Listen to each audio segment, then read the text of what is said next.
13h sur la chaîne de l'excellence. Mesdames et messieurs, bonjour et bienvenue à cette édition. Voici les titres. La communauté musulmane du monde en général et celle du Bénin en particulier va célébrer ce mardi la fête de l'Aïd el-Kébir. À quelques heures de cette célébration, une équipe de la rédaction a effectué une descente sur quelques sites de vente de moutons pour constater l'ambiance qui y prévaut.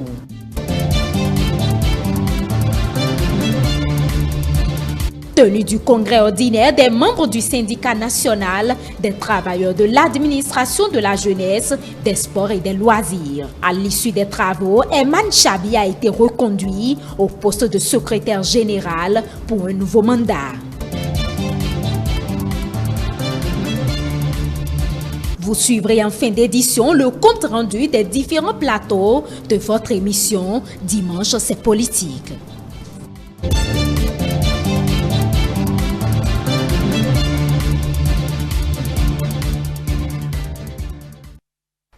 Bienvenue à vous si vous nous rejoignez dans ce journal. Il s'est tenu ce week-end à Cotonou une conférence débat axée sur le bilan du social sous la rupture.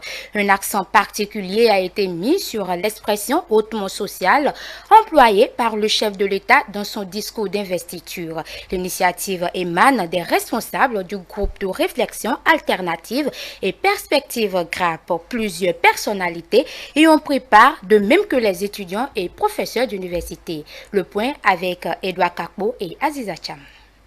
Le social sous la rupture, acquis, questions et contributions. C'est le thème qui focalise les attentions à cette conférence débat organisée par le groupe de réflexion alternative et perspective. Ils sont venus des différentes composantes, ministre de la République, porte-parole du gouvernement, enseignants-chercheurs et doyens de faculté. L'organisation d'une telle rencontre était opportune, en témoignent les propos du professeur Roch Niaoui, président du GRAP.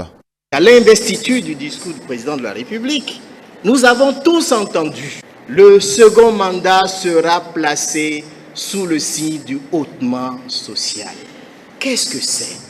Cela d'abord dans un premier temps a émerveillé les esprits. Cela dans un premier temps a rassuré des gens. Mais beaucoup d'inquiétudes sont nées plus tard.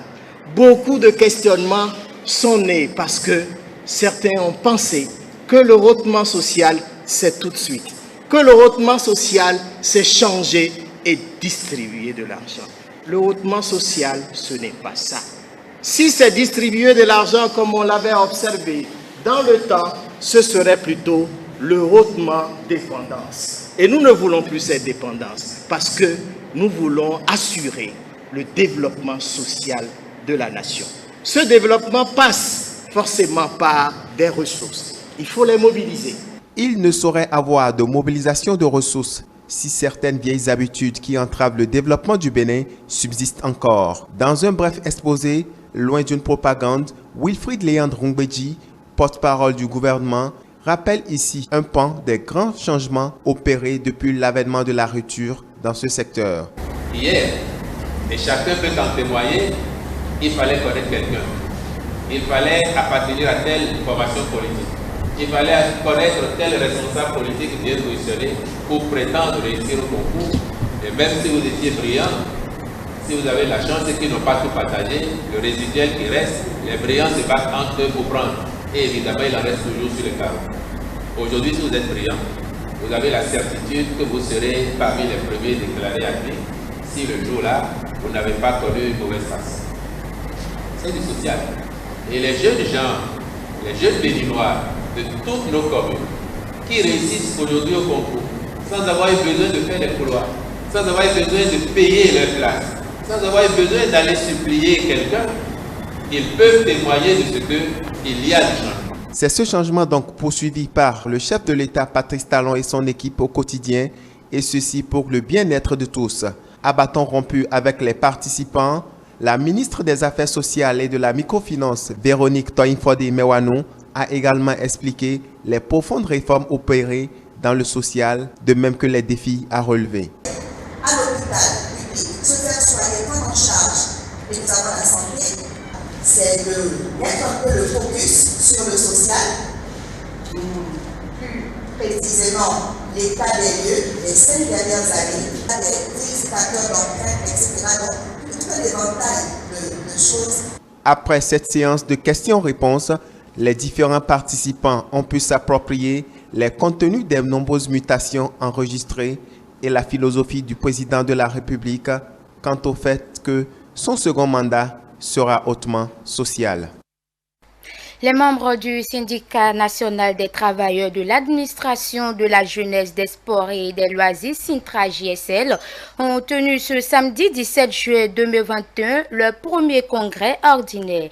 La cérémonie a été en partie consacrée à l'élection et à l'installation de la nouvelle équipe dirigeante de ce syndicat. Célia Padonou et Estée Saoussi pour le compte-rendu. Eman Chabi, reconduit à la tête du bureau directeur du syndicat national des travailleurs de l'administration de la jeunesse, des sports et des loisirs pour le compte des 4 prochaines années. En sa qualité de secrétaire général du Sintra-JSL, il entend prôner durant son mandat le travail dans la cohésion et l'unité. Nous mesurons la lourdeur de la mission à nous assigner. Et nous voudrions mettre notre mandat sous le signe du grand rassemblement, de l'esprit d'écoute et du sens de militantisme engagé. Chers camarades travailleuses et travailleurs du ministère des Sports, ne soyez pas loin de nous. Portez des critiques. Ayez le sens de l'esprit critique et non le sens de l'esprit de critique. Ainsi, le Narvi dont nous prenons les commandes ce jour ne chavira pas.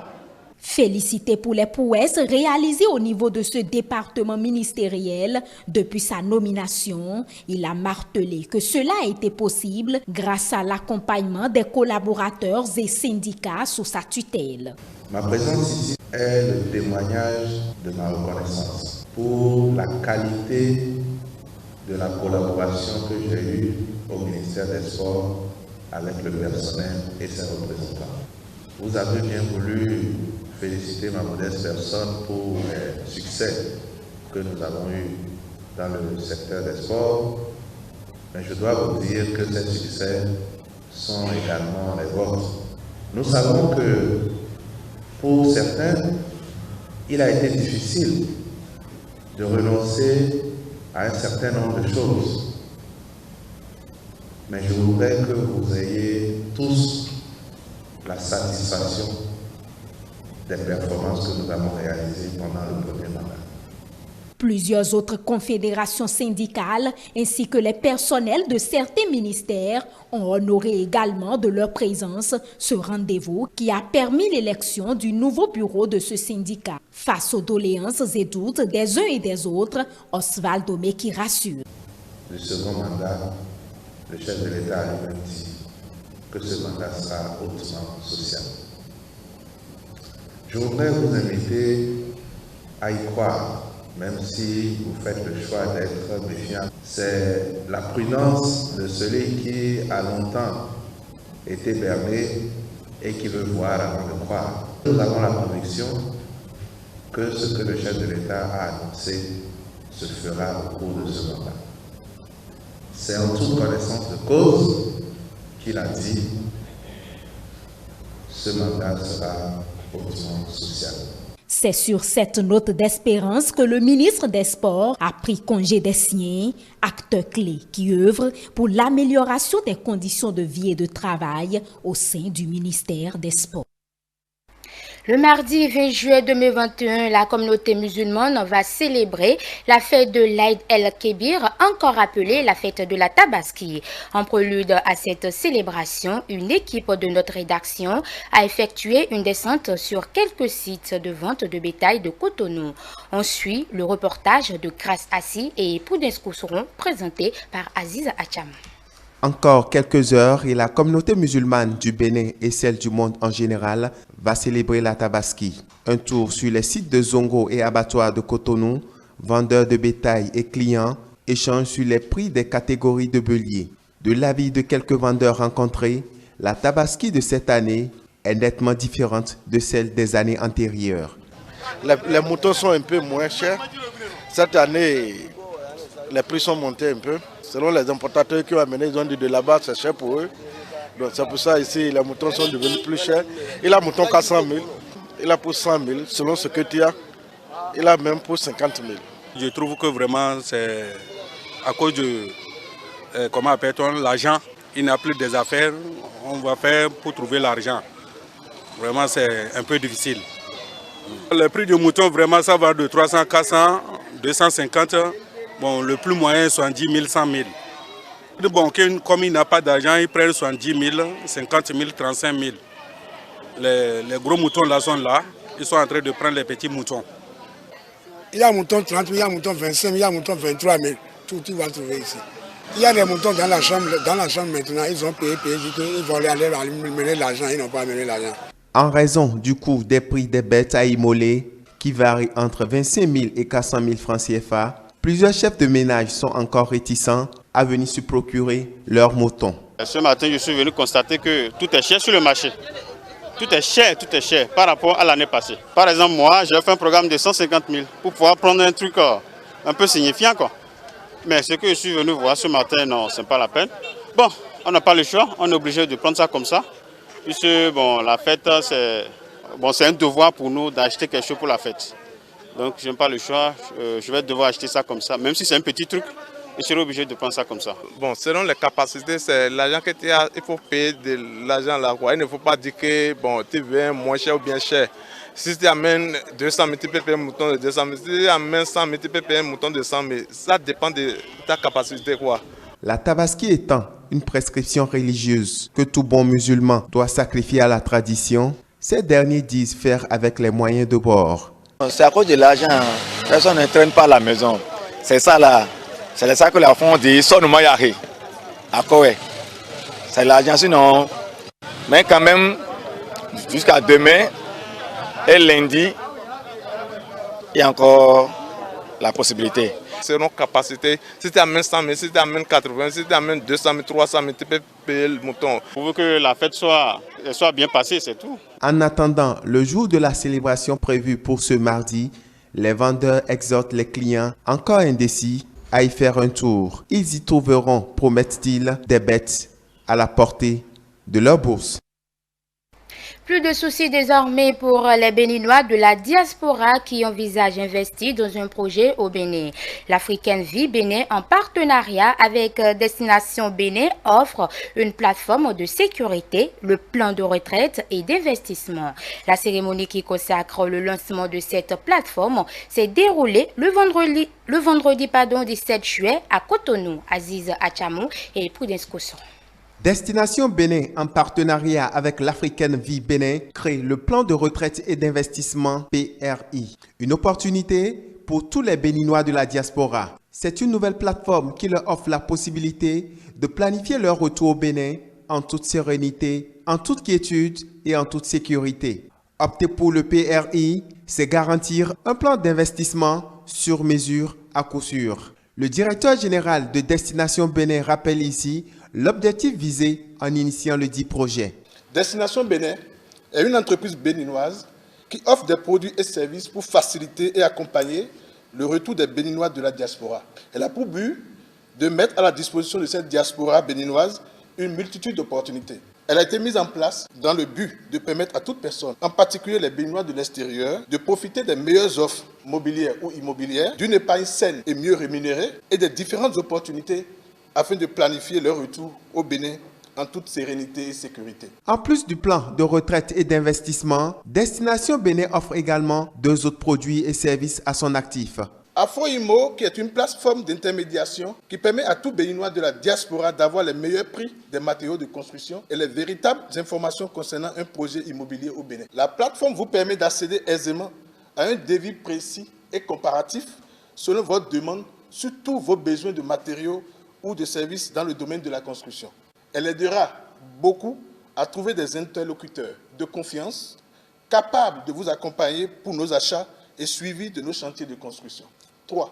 Sondexpress. Sondexpress qui a une application numérique qui permet désormais à tout Béninois de la diaspora de lancer depuis leur pays de résidence des études de marché ou un questionnaire d'enquête avant le lancement, pendant ou même après un projet au Bénin. Elle vous permet de concevoir vos enquêtes et de récupérer les résultats de façon instantanée depuis votre lieu de résidence. L'African Vie Bénin, partenaire de ce projet, offre également une gamme de produits variés et ceci pour le bonheur de leurs clients. Pour les particuliers, nous offrons des produits d'épargne qui consistent à aider les uns les autres à assurer leur retraite, à assurer leurs vieux jours, à réaliser leurs investissements. Nous offrons aux parents des produits qui leur permettent de préparer l'avenir de leur progéniture. Nous offrons des produits dans le cadre de la prévoyance décès. Mais aussi pour les entreprises, nous avons toute une gamme de produits, dont l'indemnité de fin de carrière et bien d'autres. Quand j'ai rencontré le directeur de Bénin Destination, il m'a fait part de cette solution. J'ai dit, mais notre compagnie, dont le rôle est de contribuer à la protection sociale, peut aussi aider à travers Bénin Destination. Pour rappel, l'African Vie Bénin SA est une société anonyme de droit national au capital social. Elle s'est assignée pour mission de contribuer à l'essor de l'assurance vie au Bénin en donnant une meilleure image de l'assurance vie. Du 14 au 18 juillet 2021, 65 jeunes venus des 4 coins du Bénin ont participé dans la cité des Kobourou à un camp de formation sur les politiques publiques. Renforcer la participation des jeunes à la mise en œuvre des politiques publiques au Bénin, tel est l'objectif de ce 10e camp organisé par l'association béninoise des anciens boursiers du programme YALI.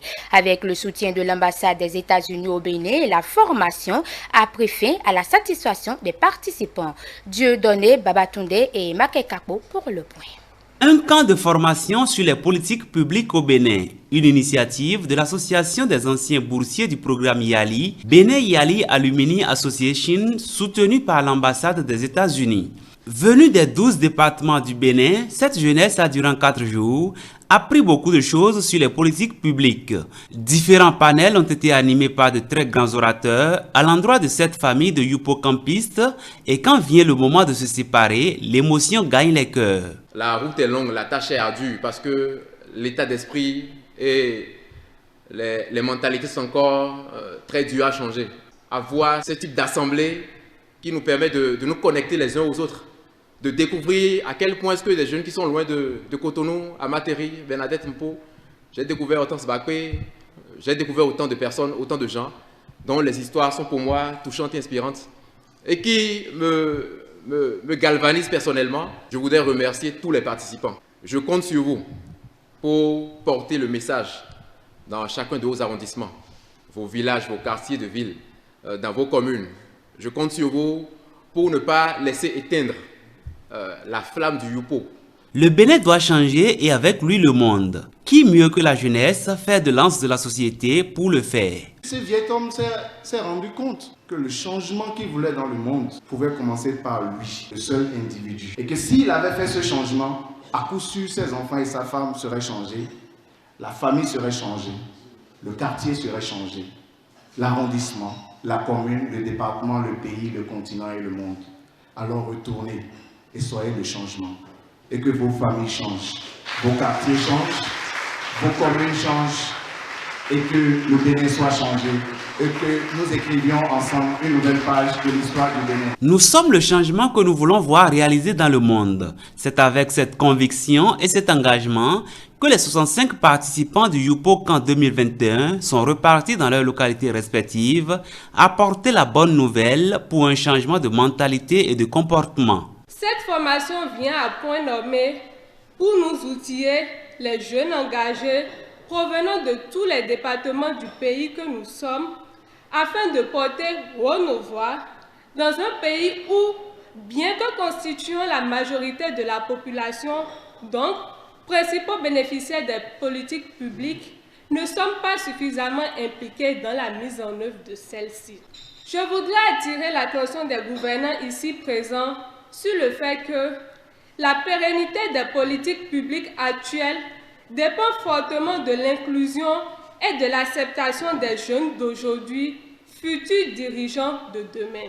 En attendant vivement la prochaine édition du Yupokan, je finirai mon allocution sur ces mots.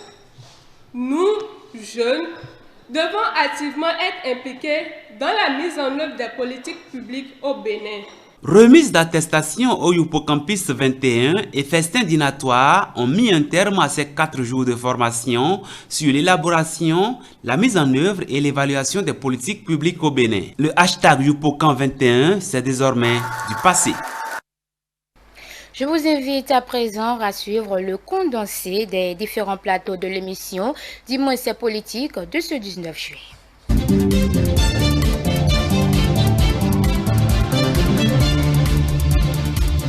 Plusieurs sujets d'actualité étaient au cœur de l'hebdo des éditorialistes de ce dimanche. Entre autres sujets abordés, le taux de pourcentage obtenu au plan national au baccalauréat session de juin 2021, le résumé de Céline Bovi. Le taux d'admissibilité enregistré au plan national au baccalauréat session 2021, la crise politique qui règne au sein des partis Union progressiste et Bloc républicain, puis la longue liste d'audiences à la Cour de répression des infractions économiques et du terrorisme, CRIET, ce sont entre autres sujets abordés par les invités de Théodule Ronsa lors de l'hebdo des éditorialistes de ce dimanche. Pour Félicien Fagnon et ses vis-à-vis, ce pourcentage de réussite résulte des nombreuses réformes entreprises depuis l'avènement du président Patrice Talon. Les enseignants n'encadrent pas les enfants pour qu'ils échouent. Ils les encadrent pour qu'ils passent eux tous. Et donc les 64%, c'est normal, c'est dans l'ordre normal des choses. Et c'est la preuve que nous devons continuer, pas seulement observer, mais soutenir le gouvernement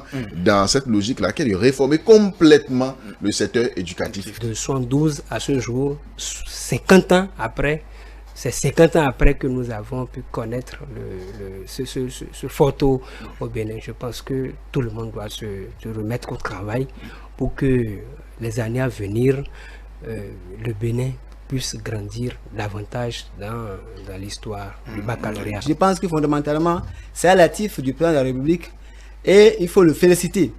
Également féliciter les directeurs techniques, les cadres techniques des ministères sectoriels. C'est heureux que le bac 2021 soit ce pourcentage explosif. Et on ne va pas rester là. Il faut continuer à nous les réflexions pour que les années à venir, qu'on puisse aller à 90, 85%. Désaccord à mi-parcours sur la gestion du maire Angelo Arondinou, les débatteurs jugent à l'unanimité trop tôt les accusations. Ils pensent par ailleurs que l'unique objectif commun de tous les élus communaux devrait être le développement de la commune d'Abomey-Calavi. Les conseillers BR ne peuvent pas s'entendre avec les conseillers qui sont là pour quand même que les élections soient terminées. On a déjà fini les élections, là où ils sont maintenant, ils forment une seule équipe. Est-ce qu'ils ne peuvent pas s'entendre avec les autres conseillers pour qu'ensemble, le développement d'Abomey-Calavi soit véritablement amorcé? Il peut y avoir diversité de pensée, mais unité d'action. Oui, il faut tirer.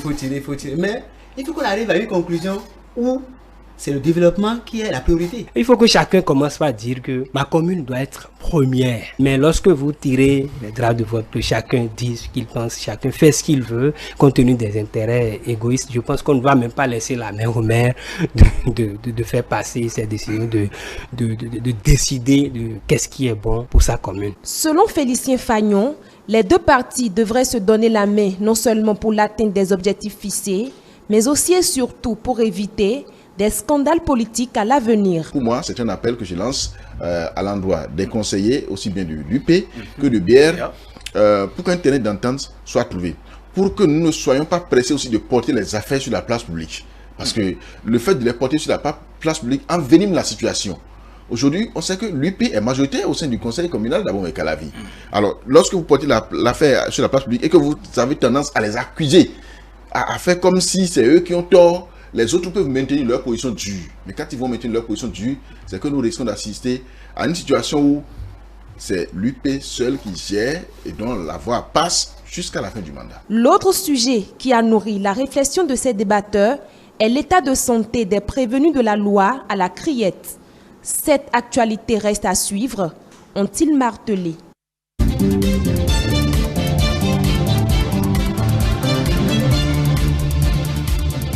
Le duel de ce dimanche 18 juillet 2021 s'est focalisé sur les démissions de Théophile Yarou de la Foscori pour un Bénin émergent et ses fils Péo Aguiar de Moël Bénin, puis les réformes opérées dans l'enseignement supérieur. On suit le compte-rendu. Depuis quelques semaines, plusieurs cas de démission sont enregistrés dans certains partis politiques légalement enregistrés au Bénin. C'est le cas par exemple de Théophile Yarou de la Foscori pour un Bénin émergent et ses fils Péo Aguiar du parti Moël Bénin. Acheminons-nous vers une probable recomposition de la classe politique. Le sujet était au cœur du duel de ce dimanche 18 juillet. Pour Alphonse Soudé, dans le contexte actuel, plusieurs militants et sympathisants mènent le combat politique au sein de leur parti sans grande conviction, une thèse que refute son vis-à-vis Antoine Adoukono du Bloc républicain. J'ai constaté que beaucoup d'hommes politiques ne vont pas en politique par conviction ou bien pour faire un travail de conscientisation de la société. Beaucoup utilisent la politique comme un tremplin pour assouvir leurs intérêts. Donc pour intégrer un parti politique, c'est une affaire de conviction. Et je suis convaincu, et ça c'est à moins qu'on ne vienne me démontrer le contraire, tous ceux qui sont dans les partis politiques ne connaissent même pas les textes constitutifs du parti. Il y a des gens qui ne connaissent même pas l'idéologie du parti dans lequel ils militent. Bon, je crois que M. Soudé a développé beaucoup de choses, ce que je peux qualifier de théorie, puisqu'il n'est pas dans le feu de l'action. C'est normal que de sa position, il puisse faire des conjectures, donner des conseils.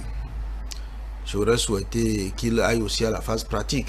Le fait de dire que les hommes politiques vont en politique sans conviction, tout ça là, ça n'empêchera pas de faire avec les partis politiques. Donc, ne restons pas passifs pour critiquer seulement les partis. Faisons en sorte que les partis se consolident. L'autre sujet évoqué également au cours du duel est relatif aux réformes opérées dans l'enseignement supérieur, une révolution saluée ici par Moïse Soudé, tout comme son protagoniste. Les professeurs doivent accompagner. On ne fait pas la réforme pour en vouloir quelqu'un, mais c'est pour que demain, parce que parfois quand vous sortez du campus, après une maîtrise, si vous n'êtes pas enseignant là, bon, vous êtes à votre propre compte. Si vous ne sortez pas enseignant, vous allez avoir d'autres chutes dans la presse, et puis ainsi de suite. Mais à la fin de votre formation, vous n'avez aucune ouverture sur le marché de l'emploi. Et je suis d'accord que désormais, que l'État mette les moyens. Si l'État met les moyens et que les professeurs accompagnent les réformes, ceux qui veulent se mettre au pas, se mettront au pas. Ceux qui veulent s'embouber davantage dans la paresse, dans la fainéantise, ils vont laisser et puis la réforme va les emporter. La réforme est la bienvenue. La question de l'évaluation des enseignants n'est pas mauvaise en soi dans le principe, puisque le CAMES même déjà en parle et est en train de prendre des dispositions pour l'évaluation des enseignants. Celui qui travaille sans avoir le souci qu'un jour il peut être évalué, il va végéter dans la paresse. Le simple fait qu'il sait qu'un jour il peut être évalué, ça peut augmenter ses performances. Les deux invités sont restés unanimes sur le dernier sujet. Ils sont convaincus qu'au-delà des positions, c'est l'intérêt national qui prime.